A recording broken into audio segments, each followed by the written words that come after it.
ভাই জীবনে এত ডের নাম শুনলাম, কিন্তু ডিভোর্স ডে নাম শুনলাম এই প্রথম জীবনের। বুঝতে পারেন নাই?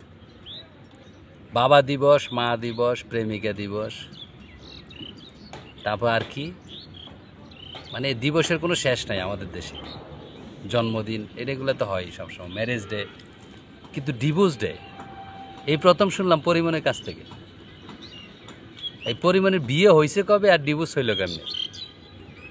আর যাই হোক, এটা বিয়ে তো ওদের বিয়ে একাধিক হয়, কিন্তু এই ডিভোর্স ডে, মানে ডিভোর্স ডে নিয়ে আমি গবেষণা করতে করতে যে ডিভোর্স ডে কেন সে পালন করলো, মানে সে আসলে কি বুঝাতে চাচ্ছে যে ডিভোর্স ডে এটা করার দরকার ছিল। হ্যাঁ, সেটা হলো আপনাদের কাছে প্রশ্ন। এবং এই যে ডিভোর্স ডে যে করলো, সে কি কারণে করলো, মানে কাকে এটা বোঝাতে চাচ্ছে যে আসলে ডিভোর্স ডে হওয়ার পরে সে খুশি? আসলে কি সে খুশি? আপনি কি মনে করেন, আপনি কোনো হাজব্যান্ডের সাথে কোনো ওয়াইফ যদি ছাড়াছাড়ি হয়, সেই ক্ষেত্রে কি সে খুশি হয়? খুশি হওয়ার কথা? খুশি হওয়ার কথা না। তো সে এত খুশি কেন? আর এই যে সমাজে তারা যেভাবে, সে একটা জিনিস, মানে একটা ডিভোর্স হওয়ার পরে একটা মেয়ে কখনো সুখী হতে পারে না আমার মতে। তার ভিতরের কষ্টটুকু সে জানবে আর আপনি জানবেন যারা হয়। এই যে ডিভোর্স ডে এটা পালন করা, আবার ফলো ভাবে এটা আবার সোশ্যাল মিডিয়া, ফেসবুক, ইন্ডিয়া চ্যানেলে, মানে দেয়ার, মানে তাদের উদ্দেশ্যটা কি আসলে? তারা সমাজকে কি দিতে যাচ্ছে? বিয়ে করে ছেড়ে দেওয়া, এগুলো কি কোনো ভালো জিনিস? যাই হোক, এই যে আমি পয়েন্টে আসি যে আসলে 26 তারিখ কি হচ্ছে, 26 তারিখ আসলে কি? তো আমি এই গবেষণা করে টোরে দেখলাম, আমার মনে হচ্ছে যে 26 তারিখ কিছু একটা হচ্ছে।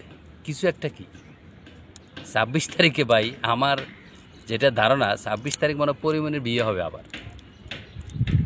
বিশেষ হয় না?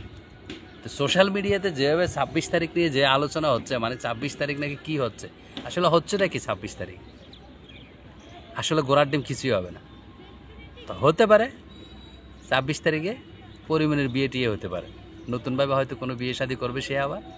সেই জন্য আমার মনে হয় 26 তারিখটাকে বেছে নিছে, যে মানে 26 তারিখ কী হচ্ছে, 26 তারিখ কী হচ্ছে, 26 তারিখ ঘোড়া রান্না হবে, কিছুই হবে না। এগুলো হচ্ছে গুজব।